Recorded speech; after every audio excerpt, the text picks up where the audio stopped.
Delay کیا کہ شاید ہماری بات سنی جائے جب IMF کا وفد آئے گا تو شاید ہم ان کو منا لیں کہ ہم تھوڑا یوں کر لیتے ہیں، تھوڑا یوں کر لیتے ہیں اور تھوڑا آہستہ آہستہ کر لیتے ہیں. اس شاید کے لیے گنجائش تھی ڈاکٹر صاحب، کیونکہ ہم دیکھتے ہیں کہ جب واشنگٹن میں بھی عائشہ غوث پاشا نے جب گفتگو ان کے وفد سے تب بھی جا کے IMF سے بات چیت کی تھی، خبر یہی نکلی تھی کہ وہ کسی بھی طریقے سے فلیکسیبلٹی دکھانے کو تیار نہیں ہے IMF، اور پبلکلی بھی ان کا موقف یہی رہا تھا. تو یہ گنجائش تھی ہمارے پاس کہ ہم یہ سوچتے کہ شاید وہ مان جائیں؟ نہیں، میرے خیال ہمیں 2-3 وجہوں سے ہمارے پاس گنجائش نہیں تھی. ایک تو اگر آپ اکانومی کی صورتحال دیکھیں کہ جہاں آپ کے ریزروز $3 بلین کے قریب آگے ہوئے ہیں، ڈالر مارکیٹ میں مل نہیں رہا ہے، بلیک مارکیٹ ڈالر کی چل رہی ہے، تو اس میں ہمیں خود سمجھ لینا چاہیے تھا کہ ہمیں اس نہج تک چیزوں کو لے کے نہیں جانا چاہیے تھا. ہمیں IMF کے وفد سے آنے سے پہلے وہ تمام پرائر جو ہم کر سکتے تھے ہمیں کر لینے چاہیے تھے اس میں. اور دوسرا، جیسے آپ نے خود کہا کہ کہیں نہ کہیں یہ کمیونیکیٹ ہو رہا تھا IMF سے آلریڈی کہ آپ کو یہ چیزیں کرنا ہے. تو مجھے لگتا ہے کہ آج شاید یہ جو پینک ہے یا یہ جو انسرٹنٹی ہے اسٹاف لیول ایگریمنٹ کی، وہ شاید نہ ہوتی اگر ہم نے بہت ساری چیزیں کر لی ہوتی. لیکن میں یہ اگین کہنا چاہوں گا کہ شاید یہ کوئی انہونی بات نہیں ہے، خاص کر پاکستان میں جہاں بہت زیادہ ہکپس آئے ہیں تو شاید IMF جو ہے وہ اب کمٹمنٹ سے بڑھ کے ایکشن کو دیکھنا چاہ رہا ہے. اور جنرلی یہ پاکستان میں بھی اور بہت سارے ملکوں میں بھی بعض اوقات ہوتا آیا ہے کہ جو سٹاف ہے، جو مشن ہوتا ہے وہ واپس جا کے ڈسکس کرتا ہے اور پھر سٹاف لیول ایگریمنٹ جو ہے وہ ہوتا ہے. ہاں، ایک چیز جو بڑی اہم ہوگی، یہ تو آلموسٹ طے ہے، بہت سارا پازیٹیو ہوپ ہے کہ آپ کا ایگریمنٹ تو ہو جائے گا. لیکن اس وقت مجھے لگتا ہے جو بڑا اہم کوشچن ہے وہ یہ ہے کہ یہ کتنا ٹائم لے گا. پاکستان کے لیے اس وقت جو میٹر کر رہا ہے وہ ٹائم ہے کہ یہ کتنی جلدی ہو پاتا ہے. مجھے لگتا ہے کہ گورنمنٹ آف پاکستان کو وہ تمام پرائرز جو لینے ہیں ان کو پرائرٹی پہ لینا چاہیے اور سٹاف لیول ایگریمنٹ جتنا جلدی ہو سکے اس کو کرنا چاہیے، کیونکہ جو بورڈ ہے وہ اٹ سیلف 1 مہینے کے قریب لے سکتا ہے. تو اگر ہم اس کو زیادہ ڈیلے کریں گے تو یہ جو پینک اور انسرٹنٹی ہے مارکیٹ میں یہ زیادہ پھیلے گی اور اس کی جو کاسٹ ہے وہ بہت زیادہ ہوگی. اب ایمرجنسی بنیادوں پہ ہم کہہ سکتے ہیں کہ ان چیزوں کے اوپر کام کرنا ہوگا. عامر ضیاء صاحب، آپ یہ کہیے گا کہ اب اس کو جو بھی معاملات ہوئے، یہ تو ایک الگ ڈیبیٹ ہے کہ تمام شرائط اب ہم ماننے کو نہ صرف تیار ہیں بلکہ سر دھڑ کی بازی بھی لگانے کو تیار ہیں ان کو ماننے کے لیے اور ان کو سمجھانے کے لیے IMF کو. لیکن اس کو کامیابی گردانا جائے، یہ معاہدہ اگر آفیشلی اب اناؤنس ہو جاتا ہے، قسط مل جاتی ہے، یا پھر مزید سخت عوامی ایک رد عمل بھی آ سکتا ہے، اس کے جو نتائج نکلیں گے. اس میں ہم ڈاکٹر صاحب سے بھی مزید بات کریں گے کہ کیا اثرات ہوں گے عوام کے اوپر اس کے. عامر صاحب، افسر صورتحال یہ کہ گلزار صاحب نے اتنا نقصان نہیں پہنچایا ہوگا PTI کو اور ملک کو جتنا اسحاق ڈار نے کہتے ہیں نا پہنچا دیا نون لیگ کو، اور اس سے زیادہ انہوں نے پاکستان کو جو نقصان پہنچایا، کیونکہ گلزار کی جو بھی بے عملی تھی اور ان کی ناتجربہ کاری تھی اس سے ملک کو اتنا نقصان نہیں ہو رہا تھا، صرف ان کی جماعت کو ہو رہا تھا. لیکن یہاں پر جو ہے اسحاق ڈار کا جو تجربہ ہے وہ ملک کو لے ڈوبا، اور وہ اس طرح لے ڈوبا کہ اس کے بارے میں لوگ پہلے سے پیش بندی کر رہے تھے، پہلے سے کہہ رہے تھے کہ اسحاق ڈار جو ہیں وہ اصلاحات کے وزیر خزانہ نہیں ہیں. انہوں نے جب وہ وزیر خزانہ بنے، اس سے پہلے 4-5 بار بنے، تو انہوں نے یہی کیا کہ نمبرز کی فجنگ کا ان پہ الزام رہا ہے، ان پہ الزام رہا ہے کہ جناب یہ مصنوعی طور پہ کرنسی کو پاپ اپ کر کے رکھتے ہیں، ان پہ الزام رہا ہے کہ جی یہ اینٹی ریفارم ہے، لوگوں کی عام ٹوسٹنگ کرتے ہیں بزنس مین کی. تو وہی ان کا ایک سلسلہ چلتا چلا گیا. اور اب یعنی کہ اب جو وہ ٹیکٹکس پہلے آج سے 10 سال پہلے 90 کی دہائی میں کیا کرتے تھے اس کے بعد کرتے رہے، وہ آج کی دنیا میں نہیں چلے گی. اس کی وجہ ایک تو خیر کہ دنیا بہت زیادہ تبدیل ہو گئی ہے، پھر دوسری بات یہ کہ آپ کا وہ مغرب کے ساتھ اس طرح کے تعلقات نہیں ہے کہ جہاں پر آپ کو ویور دے دیا جایا کرتا تھا. جب راستے اسحاق ڈار جب اپنے نواز شریف صاحب کے تیسرے دور حکومت میں وزیر خزانہ تھے تو بہت ویور پہ ویور مل رہا تھا کہ گو کہ پاکستان ٹارگٹس اہداف کو کہتے ہیں نا مس کر رہا تھا، لیکن پھر بھی ویور ملتا تھا. اس مرتبہ یہ نہیں ہونا. اور اس بات میرے خیال میں IMF کی بھی سمجھ میں آ گیا ہے کہ پاکستان وعدے کرتا ہے، اپنا وقت نکالتا ہے اور اس کے بعد پھر یہ عمل نہیں کرتے اس چیز کے اوپر نا.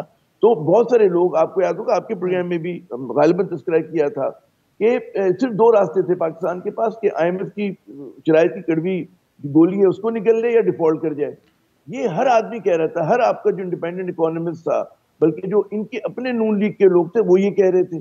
تو جناب اس زمانے میں آپ یاد کریں بات ہوتی تھی چارٹر آف اکانومی کی، تو ہم لوگ یہ کہا کرتے تھے ذرائع مذاق کہ جی اپنی پارٹی میں تو آپ چارٹر آف اکانومی کے اوپر اتفاق رائے پیدا کر لیں، کیونکہ ظاہر ہے کہ مفتاح ورسز ڈار جو تھا، اور جب مفتاح کی میں بات کر رہا ہوں مفتاح صاحب کی، تو ان کے پیچھے پارٹی کے بہت سارے لوگوں کا ایک وہ تھا. تو لیکن یہ سب کچھ ہوا اور اس کے نتیجے میں کیا ہوا؟ یقیناً اب ہمیں پتہ ہے کہ جی مہنگائی کا طوفان آنا ہے، ہمیں پتہ ہے کہ لوگوں کی قوت خرید کم ہوئی، ہمیں پتہ ہے کہ جی افراط زر جو ہے اگر ابھی 27.5% کے قریب ہے، 27.6 غالباً، تو وہ کل کو 35% 40% کی طرف چلا جائے گا. ٹھیک ہے نا. اسی طرح آپ کی سرمایہ کاری رک گئی ہے اور تو نقصان ہوا کہ غالباً ہمارے یہ جو ریزروز تھے اتنے نہ گرے ہوتے اگر آپ مصنوعی طور پر روپے کو پراپ اپ نہ کرتے کہ ریمیٹنسز آپ کے دیگر چینل سے لیکن اب یہ تمام باتیں عامر صاحب آپ نے ڈار صاحب کے حوالے سے کہی ہیں. اب ڈار صاحب بھی تو اپنے آپ کو ایک وکٹم کے طور پہ پیش کرتے ہیں کہ یہ جو خان صاحب کر کے گئے اور جو مسٹرسٹ ان کے ٹائم سے ڈیولپ ہونا شروع ہوا, میں اس پہ بھی آپ سے بات کرتی ہوں. سولنگی صاحب, جو تمام باتیں جو بھی کاؤنٹر ایک نیریٹو ڈار صاحب ضرور پیش کریں, لیکن اس کے اوپر ایکسپرٹس کی رائے بھی موجود ہے. عامر ضیاء صاحب بھی جو گفتگو کر رہے ہیں وہ بھی موجود ہے. مس کیلکولیشن جو ڈار صاحب کی طرف سے ہوئی, ڈیلے جو ہوا یہ تمام معاملے کے اندر, کہ اور کچھ چیزیں ایسی جو واضح طور پہ نظر آ رہی تھیں کہ دوست ممالک کے اوپر بھی انحصار ڈار صاحب کا ایک مخصوص خاص قسم کا ہی رہا. اس سب میں سیاسی طور پہ نون لیگ کو کتنا نقصان ہوتا ہے, بالخصوص مریم نواز کو, جو آج بھی جب واپس آئیں لنڈن سے تو انہوں نے اپنے پہلے جلسے میں بھی دوسرے میں بھی جا کر ڈار صاحب کو کھلے الفاظ میں ڈیفینڈ کیا, اور اگلے دن قیمتیں بھی بڑھی تھی پیٹرولیم کی. نقصان ہوتا ہے ان کے موقف کو اس کے اندر, اگر سکور کر بھی لیتے ہیں ہم ڈیل؟ دیکھیں, ڈار ایک سیاستدان اور ڈار ایک وزیر خزانہ, یہ جو معاملہ ہے مجھے سمجھ آتی ہے کہ جو وقت اس میں لگا کہ 28 ستمبر کو وہ وزیر خزانہ بنے اور آج 10 فروری ہے, تو یہ جو اتنا وقت گزرا اس میں شاید انہوں نے سنسیئرلی کوشش کی کہ اگر ہمیں جو دوست ممالک ہیں ادھر سے کچھ مدد مل جائے, جس کے وعدے وعید بھی ہوئے یا جس کا ذکر بھی ہوا, تو شاید ہماری جو نیگوسیشنز ہیں, جو مذاکرات ہیں IMF سے, اس میں ذرا ہمارے لیے سازگار ماحول پیدا ہو. یہ خواہش تو اچھی ہے, لیکن جو حقائق ہیں وہ بہت مختلف ہیں. ایک تو ہماری ایک روایت ہے وعدہ خلافی کی, جس میں پچھلی حکومتیں بھی شامل ہیں. جو عمران سرکار تھی انہوں نے بھی جس طریقے سے اس معاہدے کو وائلیٹ کرنے کی کوشش کی, تو اس وجہ سے ایک تو وہ وجہ ہے. دوسری وجہ عامر ضیاء نے آپ کو بالکل ٹھیک بتائی کہ دنیا بدل گئی ہے. جو اسٹریٹجک ونڈ فال جو ہمیں ملتا تھا سرد جنگ کے زمانے میں, وہ ہمارے جو پالیسی میکرز ہیں وہ لگتا یہ ہے کہ ابھی تک اس سرد جنگ کے ہینگ اوور سے باہر نہیں نکلے. تو ان کو چاہیے کہ جو بدلتی ہوئی دنیا ہے اس میں وہ آنکھیں کھولیں and wake up and smile کافی. اب صورتحال جو ہے وہ خاصی خراب ہوئی ہے. یہ ٹھیک ہے کہ ہمارا معاہدہ ہو جائے گا, اور اگر ہو بھی جائے تو ڈاکٹر صاحب شاید اس کے بارے میں بتائیں گے آپ کو کہ ہمیں پھر ایک اور IMF کے معاہدے کی طرف جانا پڑے گا. لیکن یہ ہمارا یہ ایک پرینیل کرائسس ہے, مطلب کوئی 2 درجن بار ہم جا چکے ہیں. ایک ہم نے IMF پروگرام جو ہے وہ کمپلیٹ کیا ہے جو 2016 میں تھا غالباً. تو ہماری شہرت جو ہے وہ کوئی بہت اچھی نہیں ہے, اور ابھی اگر ہم یہ کسی طرح سے یہ ڈنگ ٹپاؤ کر بھی لیں, اصل بات یہ ہے کہ ہماری جو معیشت ہے اس کی بنیادیں وہ ٹھیک نہیں ہیں. یہ اس طریقے سے ہمارا ملک آگے چل نہیں سکتا. تو ہم تو خود بھی چاہیں گے کہ ڈاکٹر صاحب بتائیں کہ جی ٹھیک ہے پروگرام تو ہو جائے گا, لیکن یہ ہم اس بحران سے کیسے نکلیں گے؟ 130 ارب ڈالر کے قریب کے ہم مقروض ہیں. ہمارا جو بجٹ ہے اس کا بڑا حصہ قرضے اور قرضے کی قسطیں دینے, پھر ڈیفینس, یہ ملا دیں تو پھر پاکستان کے عوام کے لیے کچھ بچتا ہی نہیں ہے. تو ابھی بھی جو وزن ڈالیں گے 170 ارب کا جس کی بات ہو رہی ہے, تو دیکھنا یہ ہے کہ جو پاکستان کی جو اشرافیہ ہے, بزنس کلاس ہے, کارپوریٹ ہے, جو لینڈڈ ارسٹوکریسی ہے, اشرافیہ ہے, وہ کتنا اس کا وزن اٹھاتے ہیں, یا سارا وزن غریب عوام کے کندھوں پر ڈالیں گے. گفتگو کو آگے بڑھائیں گے ایک بریک کے بعد. بریک کے بعد خوش آمدید. سائی صاحب, یہ تو جو سولنگی صاحب بات کہہ رہے ہیں کہ کیا یہ اب ہم سیلیبریٹ تو اس وقت کریں یا دل تھام کے بیٹھیں, مزید آگے فیوچر میں کیا کرنا ہے, اس پہ بھی آپ بات کیجیے. اور دوسرا جو گفتگو ہو ہی رہی ہے کہ کس حد تک ملبہ ڈاکٹر صاحب آپ سمجھتے ہیں کہ پی ٹی آئی کے اوپر مس ٹرسٹ کا ڈالا جا سکتا ہے, یا یہ ایک کلیکٹیولی آج تک جس طرح سے ہمارے ہاں معاملات چلتے رہے, ریفارمز کبھی نہیں ہوئے, اس کے اوپر ہونا چاہیے. اس میں اگر واضح طور پہ آج ہم کس وجہ سے مس ٹرسٹ ہے؟ میرے خیال ہے تین بنیادی آپ اس کو دیکھ سکتے ہیں. ایک تو ہماری 70 سال کی جو ہسٹری ہے, جیسے سولنگی صاحب نے کہا کہ یہ ہمارا 23واں پروگرام ہے, تو اس کا مطلب ہے ہم ہر 3 سال کے بعد آئی ایم ایف کے پاس آن ایوریج چلے جاتے ہیں. 3 سال کا پروگرام ہوتا ہے اور ہم اس کے فوراً بعد دوبارہ سے 1.5-2 سال کے وقفے سے چلے جاتے ہیں.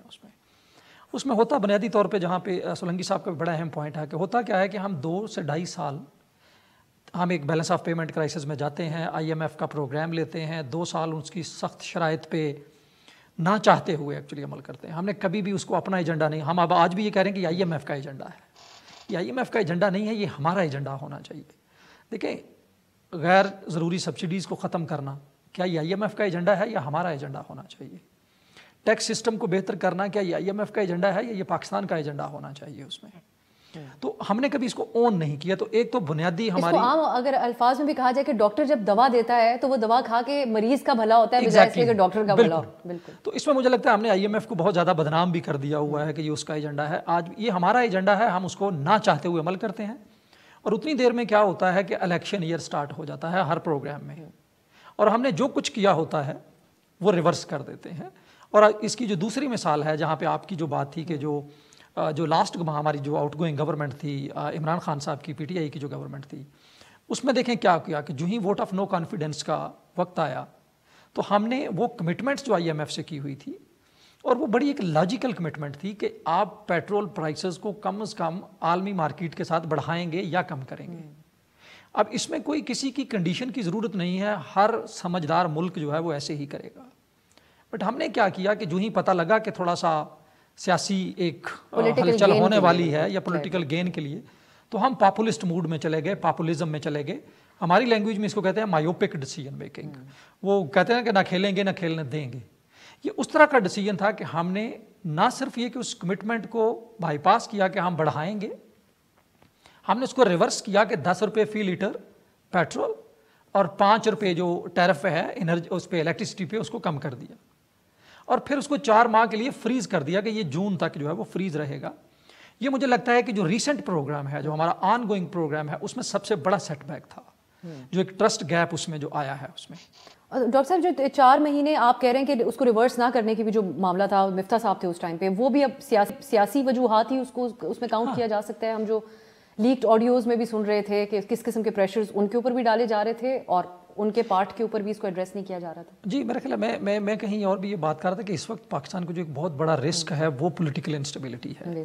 ایکچولی ہوتا یہ کیا ہے کہ جو ایک اسٹیبل گورنمنٹ ڈیسیجن لے سکتی ہے, وہ ایک انسٹیبل گورنمنٹ اور پولیٹیکل انسٹیبلٹی کے ماحول میں لینا بڑا مشکل ہو جاتا ہے. اور یہ ایک فیکٹر رہا ہے. اور جیسے میں نے آپ کو مثال دی کہ جب نئی گورنمنٹ یہ آئی پی ڈی ایم کی, تو پیٹرول پرائس کو ریورس کرنے میں 3-3.5 ماہ لگ گئے. وہ اسی لیے لگ گئے کہ ایک بڑا پولیٹیکل انسٹیبلٹی کا ماحول تھا, اور یہ کلیئر نہیں تھا کہ ہم الیکشن میں جا رہے ہیں یا ہم رہ رہے ہیں یا کیا کر رہے ہیں. حالانکہ یہ جانتے ہوئے اور اس کا احساس کرتے ہوئے بھی کہ وہ غلط فیصلہ خان صاحب کر کے گئے تھے, پھر بھی وہ نہیں کر پائے. تو وہ ایسے جو پولیٹیکل انسرٹنٹی ہے یا انسٹیبلٹی ہے, وہ ایسے ہی آپ کو افیکٹ کرتی ہے.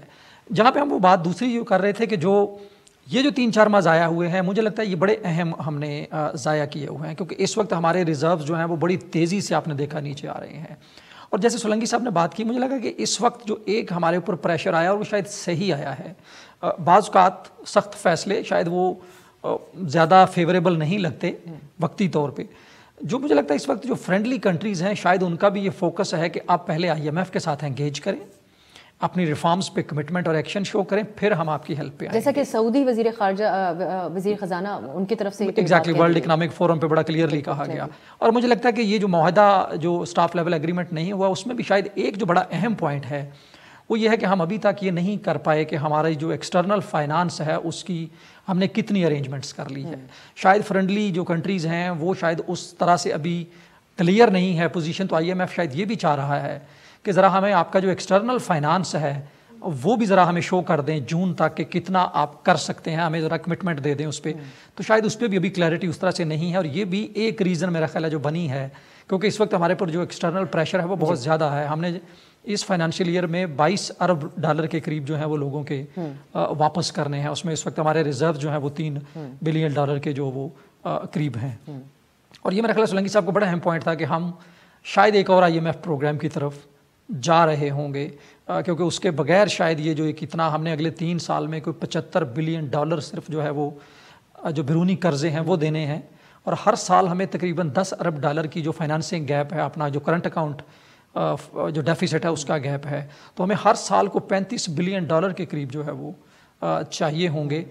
اور اس کے لیے میرا خیال ہے ہمیں کہیں نہ کہیں ایک اور پروگرام میں جو ہے وہ جانا پڑے گا موسٹ پروبیبلی. عامر ضیاء صاحب، ڈاکٹر صاحب کی بھی جتنی گفتگو ہے اس میں ایک پولیٹیکل سٹیبلٹی کو ایک بہت اہم وہ کردار کہہ رہے ہیں، اس کا IMF کی طرف سے بھی یہ بات کی جا رہی ہے اور اکراس دا بورڈ. اب اس کو جوڑا جا رہا ہے الیکشن سے، لیکن عامر صاحب آپ دیکھ رہے ہوں گے عدالتوں میں بھی کیا بات چیت ہو رہی ہے. الیکشن کمیشن کے ساتھ جو میٹنگز رہیں خیبر پختونخوا کے چیف سیکرٹری اور IG کی اور پنجاب کے، تو وہاں پر تو سیکیورٹی پوائنٹ آف ویو سے ایک طرف سے ہاتھ کھڑا کر دیا گیا ہے. حالانکہ الیکشن کمیشن تو ابھی بھی انکاری نہیں ہو رہا ہے الیکشن کروانے سے، لیکن وزارت داخلہ بتاتی ہے کہ فوج کے پاس بھی اس وقت وہ فورس نہیں ہوگی الیکشن میں دینے کے لیے، کیونکہ وہ سیکیورٹی معاملات اور جو سینسس کا معاملہ ہے اس کے اندر مصروف ہوں گے. تو اب یہ جو جواز پیش کیے جا رہے ہیں، یہ تمام کیا کافی ہیں الیکشن اگر ڈیلے ہوتا ہے اس کے حوالے سے؟ دیکھیے، حکومت مشکل میں ہے اور بالکل واضح نظر آ رہا ہے کہ یہ انتخابات سے فرار چاہتے ہیں، اور اس کے لیے پھر بڑی بھونڈی قسم کی تعدیلیں جو ہیں وہ پیش کی جا رہی ہیں کہ خزانہ خالی ہے، لا اینڈ آرڈر کا مسئلہ ہے. بالکل ہیں یہ مسئلے، لیکن آپ یاد کریں کہ اس کے علاوہ پھر جب آپ 2008 میں انتخابات ہوئے تھے، ایک بڑا سانحہ ہوا تھا بے نظیر بھٹو صاحبہ کے قتل کا. اس کے باوجود دیکھیں 2-3 ماہ الیکشن ملتوی ہوئے تھے، پھر ہوا تھا، اور دہشت گردی کی ویو بھی اسی طرح جاری تھی.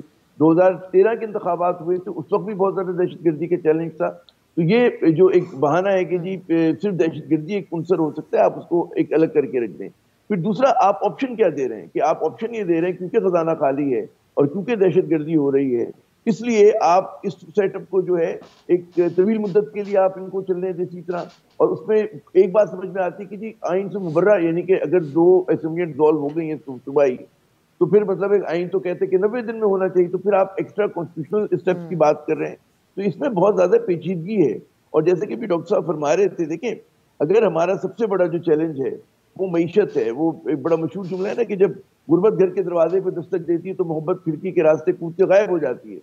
تو اگر آپ کی یہاں معیشت خراب میں ایک بہت بڑا خرابی ہے، تو اس کے پہلی شرط ہوتی ہے ٹھیک کرنے کی کہ ملک میں سیاسی استحکام ہو، اور ایسے فیصلے، ایسی حکومتوں کی جو لانگ ٹرم بیسس پہ اپنے فیصلے کر سکے.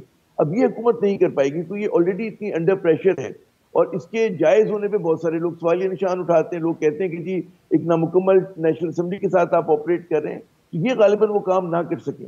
ابھی وقت ہوا ایک بریک کا، مزید بات چیت ہوگی ایک بریک کے بعد. بریک کے بعد خوش آمدید. سولنگی صاحب، حکومتی شخصیات بھی بہت سارے اس کو جسٹیفائی کرنے کی کوشش کر رہے ہیں کہ 90 دن کا تو یہ کوئی پابند بھی نہیں کرتا آئین، لیکن ساتھ ہی ساتھ یہ بھی کہا جاتا ہے کہ جو بھی ہو آئین کے مطابق ہو. آپ کو لگتا ہے کہ یہ جو ریزنز، میں یہ ضرور مینشن کرنا چاہتی ہوں کہ جو الیکشن کمیشن کے ساتھ ملاقات ہوئی تھی اس میں IG پنجاب نے بالخصوص بڑی ایک ہوش ربا اور بڑی تشویشناک سیکیورٹی کے حوالے سے پکچر پیش کی تھی، اور جو اطلاعات ہم تک پہنچتی رہی اس حوالے سے، تو آپ سمجھتے ہیں کہ حکومت کسی نہ کسی طریقے سے یا جو فیصلہ ساز ہیں اس کو جسٹیفائی کر پائیں گے؟ دیکھیں، جو آئین میں شیڈیول دیا جاتا ہے اس پر عمل ہونا چاہیے. غیر معمولی حالات میں اس سے تھوڑا سا تجاوز ممکن ہوتا ہے اور پہلے بھی ہوتا رہا ہے، اور اسی وجہ سے ہمارا جو آئین ہے اس کے اندر جو آرٹیکل 254 ہے وہ یہ کہتا ہے کہ اگر آپ نے کوئی کام کسی خاص مدت میں کرنا ہے اور کسی وجہ سے آپ نہ کر سکیں اور اس کے بعد کچھ دیر سے آپ وہ کر لیں، تو اس وجہ سے وہ عمل غیر قانونی یا غیر آئینی نہیں رہ جاتا. آپ دیکھ لیں تو جو وقت پر انتخابات جو ہونے ہیں وہ اکتوبر میں ڈیو ہیں پورے ملک میں. یہ جو صورتحال پیدا ہوئی ہے 2 اسمبلیاں تحلیل کرنے سے، کیونکہ عمران خان کسی طور پر بھی، میں تو ان کو سیاستدان نہیں سمجھتا، وہ سیاسی استحکام اور عمران خان کی سیاست یہ 2 متضاد چیزیں ہیں. عام طور پر اسمبلیاں اس وقت پارلیمانی نظام میں تحلیل کی جاتی ہیں جب وہاں کی حکومت قانونی طور پر چل نہ رہی ہو. دنیا بھر میں ایسا ہی ہوتا ہے. پنجاب اور خیبر پختونخوا میں کوئی بحران نہیں تھا. خیبر پختونخوا میں تو 2/3 اکثریت تھی پی ٹی آئی کو. یہ سیاسی عدم استحکام پیدا کرنے کے لیے یہ کوشش کی گئی تھی اور ان کا خیال یہ تھا کہ اس کے دباؤ کے نتیجے میں قومی اسمبلی تحلیل ہو جائے گی، یہ مجبور ہو جائیں گے. وہ نہیں ہوا. اس کو 8-9 مہینے ہو گئے ہیں. اب بات یہ ہے کہ کچھ غیر معمولی عوامل آ گئے ہیں. ایک تو یہ ہے کہ 18ویں ترمیم کے اندر نگران حکومتوں کا نظام لایا گیا تھا، جو اس لیے لایا گیا تھا کہ جب الیکشن ہوں گے تو وہ سپروائز کریں گی الیکشنز. اس وقت جب انہوں نے اسمبلیاں توڑ دی ہیں تو پنجاب اور خیبر پختونخوا میں الیکشنز ہو رہے ہوں گے اور اسلام آباد میں ایک سیاسی حکومت بیٹھی ہوگی جو کہ اس نظام کے بالکل الٹ ہے، جو انفلوئنس کر سکتی ہے. لیکن اس سے بھی بڑی بات جو ہے وہ یہ ہے کہ اپریل میں اگر الیکشنز ہوتے ہیں تو جو حکومتیں بنیں گی اور جو اسمبلی منتخب ہوگی وہ 5 سال کے لیے ہوگی اور یہ تگڑی حکومتیں ہوں گی. مجھے نہیں پتا کون بنائے گا حکومت، لیکن جو بھی بنائے گا وہ قومی اسمبلی کے جو الیکشنز ہوں گے 3 مہینے بعد اکتوبر میں، اس پر اثر انداز ہونے کی صلاحیت رکھتی ہے، کیونکہ ان کے پاس پولیس، انتظامیہ، ریونیو، ساری چیزیں ہوں گی. ساتھ ہی یہ بھی ہے کہ اس وقت ملک میں ایک سینسس جاری ہے. یہ census council of common interest کے فیصلے میں ہوا تھا جس کی صدارت قبلہ عمران خان نے کی تھی. اب اس وقت اپریل میں جب آپ الیکشن کرائیں گے تو یہ الیکشن پرانے سینسس پہ ہوں گے اور جو اکتوبر میں ہوں گے وہ نئے سینسس پہ ہوں گے. تو یہ ایک یہ تمام چیزیں سینسس وغیرہ کو انکلوڈ کر کے آپ کہتے ہیں کہ یہ غیر معمولی حالات ہیں سولنگی صاحب؟ یہ بناتے ہیں ان حالات کو غیر معمولی، کیونکہ عامر صاحب کہتے ہیں 2008 میں کا جو حوالہ وہ دے رہے ہیں اس سے کمپیریزن، اور خود صدر مملکت کا آپ نے وہ خط دیکھا ہوگا سولنگی صاحب جہاں پہ وہ ابراہیم لنکن کا حوالہ دے رہے ہیں. کیا وہ درست ہے ان کا؟ آپ تاریخ کو زیادہ بہتر سمجھتے ہیں. صدر مملکت یہ پاکستان کے صدر ہیں، امریکہ کے صدر نہیں ہیں. ان کا عہدہ جو ہے وہ بالکل سیریمونیل ہے. ان کے پاس ایسا کوئی اختیار نہیں ہے الیکشن کرانے کا، حکومت کو مجبور کرنے کا یا الیکشن کمیشن کو کرنے کا. جی صحیح. سر سولنگی صاحب ہمارے ساتھ اب احمد بلال محبوب صاحب بھی موجود ہیں، ان کا ایک ایکسپرٹ اوپینین بھی دیں گے. احمد بلال صاحب بہت شکریہ آپ کے وقت کے لیے. آخر کار لوگ یہ جاننا چاہتے ہیں کہ الیکشن کی کال دینی کس نے تھی، کیونکہ وہاں پہ گورنر پنجاب کے وکیل نے تو یہ موقف اپنایا کہ انہوں نے اسمبلی ڈیزالو نہیں کی، ان کے اوپر نہیں آتا ہے معاملہ. تو یہ آخر کس نے الیکشن کرنا تھا؟ الیکشن کمیشن کہتے ہیں ہم فریق نہیں ہیں اس کیس کے اندر. دیکھیے میں کوئی ماہر قانون نہیں ہوں، لیکن میں نے قانون کو جو پڑھا ہے اس میں مجھے تو کوئی ابہام نظر نہیں آتا. اگر تو اسمبلیوں کو ڈیزالو کرے گورنر، پھر تو گورنر نے تاریخ دینی ہے الیکشن کی، اور اگر وہ اسمبلی ڈیزالو نہ کرے گورنر تو پھر اس صورت میں تو الیکشنز ایکٹ کے اندر صدر مملکت کی ذمہ داری ہے کہ وہ الیکشن کمیشن کے ساتھ مشورہ کر کے الیکشن کی ڈیٹ دے. یہ دونوں باتیں لکھی ہوئی ہیں آئین کے اندر. پہلی بات جو ہے وہ آئین کے آرٹیکل 1053 میں لکھی ہوئی ہے، اور دوسری بات الیکشنز ایکٹ 2017 کے سیکشن 57 میں لکھی ہوئی ہے. اور وہ لوگوں کا کہنا یہ ہے کہ سیکشن 57 تو قومی اسمبلی کے بارے میں، آپ پورا پڑھ لیجئے، کہیں قومی اسمبلی کے بارے میں نہیں ہے، وہ ایک جنرل ہے. تو میرے خیال میں صدر مملکت کو دینی چاہیے تھی تاریخ الیکشن کمیشن کے مشورے سے، اور اس کے 7 دن کے بعد پھر الیکشن کمیشن کو اسی سیکشن کے مطابق ڈیٹیلڈ الیکشن پروگرام دینا ہے. جب تک تاریخ صدر مملکت نہ دے دیں، الیکشن کمیشن یہ الیکشن کا پروگرام نہیں دے سکتا اس قانون کے مطابق. یہ بات نہ صدر مملکت اپریشیٹ فرما رہے ہیں، نہ عدالتیں فرما رہی ہیں. تو الیکشن کمیشن کیسے وہ الیکشن پروگرام جاری کر دے بغیر تاریخ کے تعین کے؟ گفتگو کو آگے بڑھائیں گے ایک بریک کے بعد. بریک کے بعد خوش آمدید. جو معاملات الیکشن کمیشن کے سامنے اس وقت موجود ہیں احمد بلال صاحب، وہ ان حالات کو ہمارے ہاں یہ تبصرہ بھی ہو رہا ہے کہ کیا اتنے غیر معمولی حالات ہیں یا نہیں ہیں. جو سیکیورٹی کے حوالے سے کنسرنز بتائے جا رہے ہیں، ڈیجیٹل سینسس کی ایک جو اس کے اوپر مجبوری ہے جس کو عمران خان صاحب کے دور میں ہی کر کے گئے تھے وہ، تو آپ سمجھتے ہیں کہ یہ معاملات ہیں یہ اتنے سنجیدہ ہیں کہ اس کی وجہ سے کچھ ہو سکتا ہے؟ دیکھیے، جو لا اینڈ آرڈر کی بات ہے وہ تو بہت سنجیدہ ہے، بنیادی سی بات ہے. اگر وہ لا اینڈ آرڈر کی سچویشن کے بارے میں جو بریفنگ ہے وہ تو لا اینڈ آرڈر کے ادارے دے سکتے ہیں، کیونکہ بہت سی اس میں سے معلومات خفیہ بھی ہوتی ہیں، اور انہوں نے وہ بریفنگ جا کے دینی ہے الیکشن کمیشن کو. اسی طرح سے جو دوسری اگر سینسس کی بات کا تعلق الیکشن کمیشن سے نہیں ہے، سینسس کا فیصلہ عمران خان صاحب کی زیر صدارت کونسل آف کامن انٹرسٹ پہ ہوا تھا. اب یہ ایک سیاسی فیصلہ ہے، ایڈمنسٹریٹو فیصلہ ہے. یہ اگر وہ فیصلہ کرتے ہیں کہ نئی سینسس کے مطابق ہی الیکشن ہو تو پھر یہ ڈیٹ تو مناسب نہیں ہے. اس کے لیے پھر انہیں 5-6 مہینے آگے کرنا پڑے گا الیکشن کو، کیونکہ سینسس مکمل ہوگا غالباً 30 اپریل کو، اور 4 سے 5 مہینے الیکشن کمیشن کو چاہیے پھر نئی حلقہ بندیاں کرنے کی.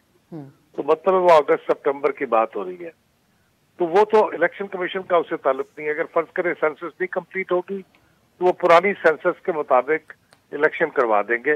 الیکشن کمیشن کو اس کی کوئی مجبوری نہیں ہے. لیکن لا اینڈ آرڈر کی جو بات ہے وہ الیکشن کمیشن کو کنونس کرے. اگر تو وہ کنونس ہو گیا کہ واقعی ایسی کریڈیبل رپورٹس ہیں اور الیکشن کی پوسٹ پونمنٹ وارنٹڈ ہے، تو پھر وہ سیکشن 58 آف الیکشن ایکٹ میں یہ اختیار صرف الیکشن کمیشن کو ہے کہ وہ الیکشن کے پروگرام میں تبدیلی کر سکتے ہیں، اور کسی کو یہ اختیار نہیں ہے. حکومت اپنا موقف پیش کر سکتی ہے. ابھی حال ہی میں آپ نے دیکھا کہ سندھ کے جو لوکل گورنمنٹ الیکشن تھے فیز 2 کے، کراچی حیدرآباد کے، وہ 3 دفعہ یا 4 دفعہ پوسٹ پون ہوئے، کیونکہ حکومت نے بار بار الیکشن کمیشن کو جا کے پٹیشن کی کہ صاحب یہ سیلاب آ گیا ہے، اب یہ بارش ہو گئی ہے، اب ہمارا عملہ ادھر مصروف ہے. تو انہوں نے ہر بار اسے پوسٹ پون کیا. اب بھی ایسے ہی ہوگا کہ یہ الیکشن کمیشن کے سامنے لائیں گے. الیکشن کمیشن پھر فیصلہ کرے گا، جیسے انہوں نے 2008 میں محترمہ بے نظیر بھٹو کی شہادت کے موقع پہ 20 دن آگے کیا تھا الیکشن. تمام چیزوں کو مد نظر رکھتے ہوئے ٹھیک تو مد نظر رکھ کے وہ فیصلہ کریں گے. لیکن اس دفعہ ظاہر ہے کہ ان کے اس فیصلے کو بھی عدالت پہ چیلنج کیا جائے گا، تو الٹیمیٹلی فیصلہ پھر عدالت کو ہی کرنا پڑے گا. سر لنگی صاحب، احمد بلال صاحب آپ سے کچھ پوچھنا چاہ رہے ہیں. جی سر لنگی صاحب. احمد بلال محبوب صاحب، یہ بتائیے کہ جب اپریل میں اگر یہ الیکشنز کراتے ہیں تو یہاں پر تو پنجاب اور خیبر پختونخوا میں تو نگران حکومتیں ہیں، لیکن اسلام آباد میں تو سیاسی حکومت بیٹھی ہے. تو کیا پوٹینشلی وہ انفلوئنس نہیں کر سکتی اس پروسیس کو؟ اور دوسرا یہ کہ جب اپریل میں یہ الیکشنز ہو جائیں گے تو جو حکومتیں بنیں گی وہ تو 5 سال کے لیے ہوں گی. تو جب اکتوبر میں نیشنل اسمبلی کے الیکشنز ہوں گے تو یہاں پر تو پنجاب اور کے پی میں تو نگران حکومتیں نہیں ہوں گی، یہ تو تگڑی حکومتیں ہوں گی جن کے پاس سارے وسائل ہوں گے. تو یہ اس پہ اثر انداز نہیں ہو سکیں گی، اور یہ جو الیکشن کمیشن کی ذمہ داری ہے 218(3) کے تحت وہ کیسے پوری کریں گے؟ اور یہ جو نگران حکومتوں کا جو سیٹ اپ لایا گیا تھا وہ کہاں جائے گا پھر؟ آپ درست فرما رہے ہیں سولنگی صاحب، بالکل یہ بہت اہم نقطہ ہے کہ یہ دیکھیے ہمارے کانسٹیٹیوشن کا ایک آرٹیکل تو یہ کہتا ہے کہ 90 دن میں الیکشن ہو، اور دوسرا ہمارا آرٹیکل یہ کہتا ہے کہ کیئر ٹیکر گورنمنٹ قائم ہو تاکہ پولیٹیکل انفلوئنس کو روکا جا سکے انتخابی عمل پر اثر انداز ہونے سے. اب یہ دو اس وقت کی صورتحال میں یہ دونوں ایک دوسرے کے کنٹینڈنگ آرٹیکلز ہیں. ایک پہ عمل کریں تو دوسرے پہ پوری طرح سے عمل نہیں ہوتا، اور دوسرے پہ عمل کریں تو پہلے پہ نہیں ہوتا. یعنی اگر آپ 90 دن میں کراتے ہیں تو آپ کی بات درست ہے کہ کیئر ٹیکر گورنمنٹ تو ہے نہیں فیڈرل لیول پہ، تو وہ ڈائلیوٹ ہو جاتا ہے آرٹیکل 224 اور 224A جس میں کیئر ٹیکر گورنمنٹ لکھا. تو اب یہ جو چونکہ آرٹیکل ہیں دونوں کانسٹیٹیوشن کے، دونوں کی برابر ویٹیج ہے، تو یہ معاملہ بھی الٹیمیٹلی عدالت میں ہی جائے گا، وہی فیصلہ کریں گے کہ اس کی کیا انٹرپریٹیشن ہوگی. جی صحیح. میں احمد بلال صاحب کو بہت شکریہ، بلکہ اس پہ تفصیلی بھی آپ سے بات ہوگی آنے والے دنوں میں. لیکن یہ ہمیں جواب ضرور ملا کہ صدر مملک دیں، پھر جو سیکشن 58 ہے الیکشن ایکٹ کا، اس کے تحت آگے جو باقی ifs and buts ہیں اور سیکیورٹی حالات ہو رہی ہے، وہ اس پہ الیکشن کمیشن اس حساب سے فیصلہ کرے. ڈاکٹر صاحب میں آخر میں آپ سے یہ کامنٹ چاہوں گی، اس کے اوپر آپ بات کریں کہ اب جو عوام کے اوپر بوجھ پڑے گا، اور عوام جو دیکھ رہے ہوں گے وہ چاہتے ہوں گے کہ ہم آپ سے یہی پوچھیں اس وقت، اس کو آپ سمجھتے ہیں کہ کچھ ایک ٹیکنیکلی گورنمنٹ کسی طریقے سے ٹارگیٹڈ سبسڈیز یا کسی طریقے سے مینیج کرنے کی گنجائش رکھتی ہے کہ بوجھ اس حد تک نہ پڑے جس کا ابھی پیش خیمہ ہے، حالات دکھاتے ہیں؟ میرے خیال یہ بڑا اہم ہی، سب سے اہم جو اس پوری ڈسکشن کا جو حصہ ہے وہ یہی ہے کہ عام آدمی کہاں کھڑا ہے اس پورے سیناریو میں. ہم پروگرام لے بھی لیتے ہیں، شرائط بہت مشکل ہیں. 20% تک آپ کو انٹرسٹ ریٹ لے کے جانا ہے اسٹیٹ بینک کا، وہ بڑھانا ہے، پرائسز بڑھانی ہے، 25% آپ کو ٹیرف بجلی کا بڑھانا ہے، 40% گیس کا بڑھانا ہے، اور جو جی ایس ٹی آپ 1% خاص کر بڑھا رہے ہیں. جیسے سولنگی صاحب نے اس وقت کہا تھا نا کہ دیکھیں عام آدمی پہ کتنا امپیکٹ جاتا ہے. جو میجر شیئر ہے وہ عام آدمی پہ جا رہا ہے، کیونکہ جو 650 ارب روپے کے قریب جو ریونیوز کلیکٹ ہو رہا ہے وہ آپ کا جی ایس ٹی سے ہو رہا ہے، جو آپ 1% بڑھا رہے ہیں اس میں.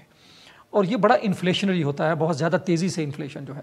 تو اگر آپ 3 چیزوں کو ملا لیں کہ جی ایس ٹی کا انکریز 1%، بجلی کی قیمتوں میں اضافہ، اور پیٹرول اور ڈیزل کی قیمتوں میں اضافہ، گیس کی قیمتوں میں اضافہ، اور روپے کو مارکیٹ کے اوپر مزید ایڈجسٹ ہونے دینا، ان سب کو ملا لیں تو جو ہمارے آج جو میں رف سا ایک ایسٹیمیٹ لے رہا تھا کہ آپ کا جو انفلیشن ہے وہ 35 اور 40% کی رینج میں چلا جائے گا. تو ایک تو یہ ہو گیا کہ آپ کی جو مہنگائی ہے وہ بہت زیادہ بڑھ جائے گی، اور but at the same time ہو رہا ہے کہ جب آپ یہ کنڈیشنز اپلائی کریں گے تو جو اکنامک گروتھ ہے، جو روزگار کے مواقع ہیں وہ مزید کم ہوں گے. تو آپ کی انکم بھی کم ہو رہی ہے، روزگار بھی کم ہو رہا ہے، آمدنی کم ہو رہی ہے، اور مہنگائی جو ہے وہ بڑھ رہی ہے. تو بہت ہی ٹف اور سخت حالات ہیں آنے والے اگلے سال سے 1.5 سال 2 سال میں. گورنمنٹ کے پاس اس وقت جو ایک آپشن ہے وہ یہی ہے کہ آپ کا جو ٹارگیٹڈ سبسڈیز ہیں پیٹرول کی، الیکٹریسٹیز کی، ان کو زیادہ سے زیادہ بہتر انداز میں، اور میں یہ لاسٹ یہی کہوں گا کہ گورنمنٹ کو یہ جو ٹارگیٹڈ سوشل پروٹیکشن کا جو پروگرام ہے عام آدمی کے لیے، اس کو اتنا ہی سیریس لینا چاہیے جتنا وہ IMF کے پروگرام کو لے رہی ہے. کیونکہ عام آدمی جو ہے وہ بہت زیادہ پس چکا ہے، اور ہمیں بسپ بینیفیشری سے آگے کی سوچنے کی ضرورت ہے. کیونکہ جو اس وقت جو آپ کا سفید پوش طبقہ ہے وہ بھی بہت زیادہ مشکل. آنے والے دنوں میں اس پہ ہم چاہیں گے کہ ہم آپ سے بھی ڈاکٹر صاحب طور پہ اس کے اوپر بات کریں کہ جو ایکچوئل متوسط ترین طبقہ ہے اس کو کسی طریقے سے، کیونکہ حالات جو ڈاکٹر صاحب نے ہمارے سامنے پیش کیے ہیں یہ تو نظر آتا ہے کہ آنے والے دنوں میں. جی ضرور پلیز کہیے. IMF کا پروگرام لینا جو ہے نا یہ اختتام نہیں ہے، یہ ایکچولی گورنمنٹ کا امتحان کے شروع ہونے کا ہے، اور ہمیں اس کو یہی لینا چاہیے کہ ہمیں ایک لائف لائن ملی ہے، ہم اس سے کیسا فائدہ اٹھا سکتے ہیں. دیکھتے ہیں کہ اس امتحان سے کیسے. بہت بہت شکریہ ڈاکٹر ساجد امین صاحب، عامر ضیاء صاحب، مرتضیٰ سولنگی صاحب، پروگرام میں آپ لوگوں نے شرکت کی. ناظرین گفتگو آپ نے ملاحظہ کی، انشاءاللہ دعا یہ ہے کہ اگلے ہفتے ہمارے پاس کوئی حوصلہ افزا خبریں ہوں. اجازت دیجیے، خدا حافظ.